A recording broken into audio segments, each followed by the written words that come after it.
स्वामी जी, मेरा दूसरा प्रश्न है जी।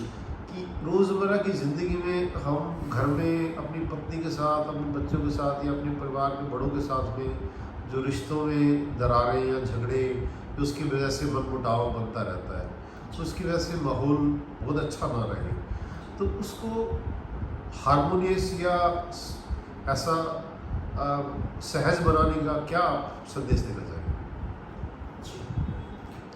दिनेश जी, ऐसे है कि इसमें दो तरीके से मैं इस प्रश्न को समझता हूँ, देखता हूँ, महसूस करता हूँ। एक तो जो रूटीन लाइफ में हमारे रिलेशनशिप में कलीग्स के साथ या जिस सोसाइटी में हम रहते हैं उसमें जो भी झगड़े हैं, एक तो कहीं ना कहीं हम इसको ऐसे सोचते हैं कि ये सामने वाले की वजह से ही हो रहा है सब कुछ, और हमारा जो मन है वो कहीं ना कहीं हमेशा यही कोशिश करता है कि हम दूसरे को सुधार दें। सुबह से सांझ तक हम बेटे को बेटी को सुधारने में लगे हुए हैं, वाइफ को सुधारने में लगे हुए हैं, बेटी और बेटा मिलके बाप को सुधारने में लगे हुए हैं, वाइफ हस्बैंड को सुधारने में लगी है, तो सब एक दूसरे को ठीक करने में लगे हुए हैं। और उस ठीक करने के चक्कर में ये जो ताना बाना है ये और ज़्यादा उलझता जाता है। तो अगर हम ये रिस्पॉन्सिबिलिटी ले लें कि कम से कम मुझे तो ठीक होना है, मेरी पेशेंस, मेरी जो सहने की शक्ति है, मेरा देखने का जो ढंग है। मैं एक छोटी सी कहानी यहाँ पे शेयर करता हूँ, मैंने कहीं सुनी थी। उसमें एक मास्टर होता है, वो अपने डिसाइपल के साथ जा रहा होता है, तो डिसाइपल रास्ते में बोलता है मुझे प्यास लगी हुई है, ऊबड़ खाबड़ रास्ता है, पैदल जा रहे हैं। तो अचानक वो जब मास्टर से पूछता है कि मुझे प्यास लगी है, तो गुरु कहता है कि ठीक है, ये आपके पास बर्तन है, अभी आगे नदी आएगी, आप पानी पी लेना। तो वो आगे आती है नदी, उसमें से पानी बर्तन में अपना डालता है, पानी थोड़ा मुंह को लगाता है तो पानी बहुत कड़वा लगता है, तो वो फेंक देता है इमीडिएटली और गुरु से पूछता है तो पानी बहुत कड़वा है। गुरु कहते कोई बात नहीं, आप थोड़ा आगे चले, आगे एक और नदी आएगी। जब वो आगे जाता है तो वहाँ पे भी सेम होता है, वो पानी उसको कड़वा लगता है उस बर्तन में, वो फेंक देता है, फिर से गुरु से पूछता है, गुरु कहते हैं आगे एक और नदी आएगी। तो ऐसे वो चलते रहते हैं, जब आगे जाते हैं तो फिर गुरु उसको बोलते हैं कि कहीं तुम्हारे बर्तन में ही कोई कमी तो नहीं है। तो वो क्या करता है, जब वो अपने हाथ से अपनी अंजलि से पानी पीता है तो वो पानी बहुत मीठा होता है, स्वादिष्ट होता है। तो कहीं ना कहीं हम खुद को कभी भी रिस्पॉन्सिबल नहीं मानते।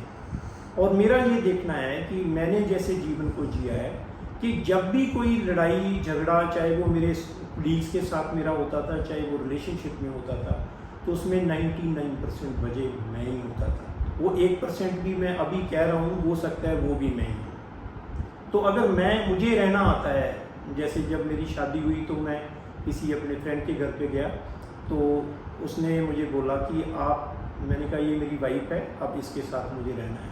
तो उसने बोला स्वामी जी आप किसी के भी साथ रह सकते हो। तो हमें रहना कहीं ना कहीं हमें नहीं आता, नींद हमें नहीं आती, हम बिस्तर को दोष देते हैं, कभी पिल्लो सुधारते हैं, कभी कंफर्टेबल बेड लेके आते हैं, कभी लाइट ऑफ करते हैं, कभी ऑन करते हैं, कभी कम करते हैं।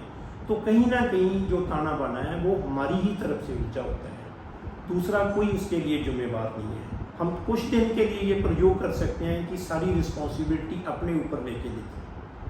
जितने भी हम तर्क जुटाते हैं कि दूसरा जिम्मेवार है, वो सारे तर्क को थोड़ी देर के लिए छोड़ के शांत करके हम स्वयं की वो तर्क का तीर अगर लेके जाएं, देखें तो कहीं ना कहीं जिम्मेवार हम ही होते हैं। और जैसे जैसे हम अपने आप को ड्रॉप करते जाते हैं, अपने आप को छोड़ते जाते हैं, तो वैसे वैसे सब कुछ शांत हो जाता है। चाहे वो लिविंग थिंग्स हैं, चाहे वो नॉन लिविंग थिंग्स हैं, चाहे वो जीवित चीज़ें हैं, चाहे वो जिसको हम नॉन लिविंग कहते हैं, जो नहीं जीवित हैं, जो हमें दिखाई देती है, वो जैसा आपका बिहेवियर होता है, चाहे वो नॉन लिविंग थिंग्स हैं, वैसे ही आपके साथ वो बिहेव करती है। एक मशीन को भी अगर आप डील करते हो, तो अगर आप स्टेबल नहीं हो, आप फिजिकली और मेंटली रिलैक्स नहीं हो, तो मशीन भी आपको रिलैक्स रिस्पॉन्स नहीं करेगी। अगर आप रिलैक्स हो, आप शांत हो, तो मशीन भी आपको फॉलो करती है, वो भी आपको रिलैक्स और आपको वैसे ही रिस्पॉन्स करेगी जैसे आपके मन की स्थिति रहेगी। तो रिलेशनशिप में भी ऐसे ही मैं देखता हूँ कि कहीं ना कहीं हम ही जिम्मेवार होते हैं। वो जो लड़ाई करने वाला हमारा मन है, वो कहीं ना कहीं हमें लड़ाई छोड़ता नहीं है, चाहे उसको पाकिस्तान चाहिए हो लड़ने के लिए, चाहे जय श्री राम चाहिए हो, चाहे कोई और चाहिए हो, चाहे कुछ भी चाहिए हो, तो वो लड़ाई करने वाला मन, सिर्फ ऑब्जेक्ट्स बदलते हैं, वो कंटिन्यू रहता है। तो जैसे ही हमारी लड़ाई ड्रॉप होती है तो फिर वो लड़ाई राष्ट्र से भी मुक्त हो जाती है, फिर वो रिलेशनशिप से भी मुक्त हो जाती है, वो कुलीग से भी मुक्त हो जाती है, सोसाइटी से भी मुक्त